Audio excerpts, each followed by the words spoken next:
In the next section, we'll examine lamotrigine's effect on QTc prolongation and QRS widening, as these were the two main concerns highlighted by the FDA warning. So as a reminder, when we think about the QTc interval, that includes ventricular depolarization and ventricular repolarization. When we think about the QRS interval, that's a part of the QTc interval, but it's the part that just focuses on ventricular depolarization.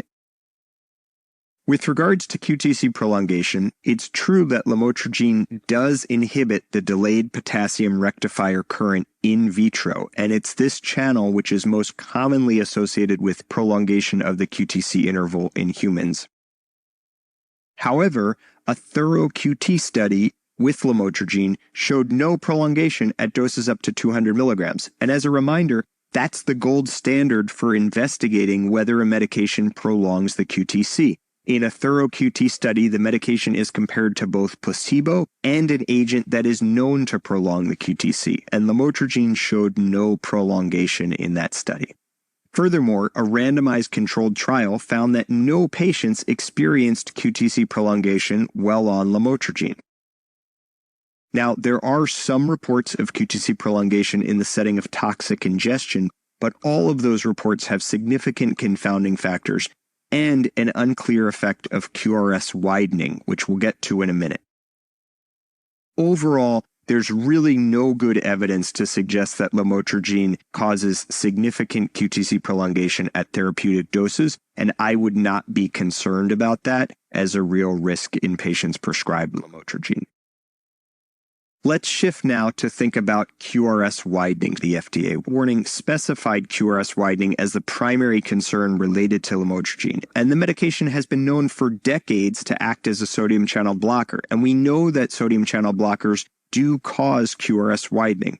QRS widening is in fact the most common adverse cardiac outcome documented in the case report literature with regards to lamotrigine, and it's present in half of all case reports that documented some bad cardiac outcome. In a randomized trial involving older patients, and also with 2 patients in an observational study of lamotrigine toxicity, slight QRS widening was reported. Now, the clinical relevance of this widening remains unclear, so the randomized trial found an average prolongation of only 3.5 milliseconds. And many of the case reports noted that the QRS widening amounted to less than a total of 120 milliseconds, though there were some notable exceptions where the QRS interval got up to 214 milliseconds. Furthermore, we have at least 7 randomized trials that did not report any change in QRS intervals in healthy subjects, even though that was measured as one of the parameters. And overall, we think the risk of QRS widening with lamotrigine is similar to, but less severe than with tricyclic antidepressants, which are also known sodium channel blockers. So to summarize some key points from this section, there's really no evidence to suggest that lamotrigine causes QTc prolongation at therapeutic doses.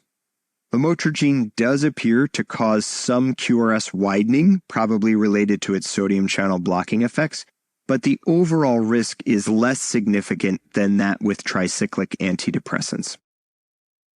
And in general, the effect of QRS widening is unlikely to be clinically significant, except perhaps in cases of significant overdose and toxicity.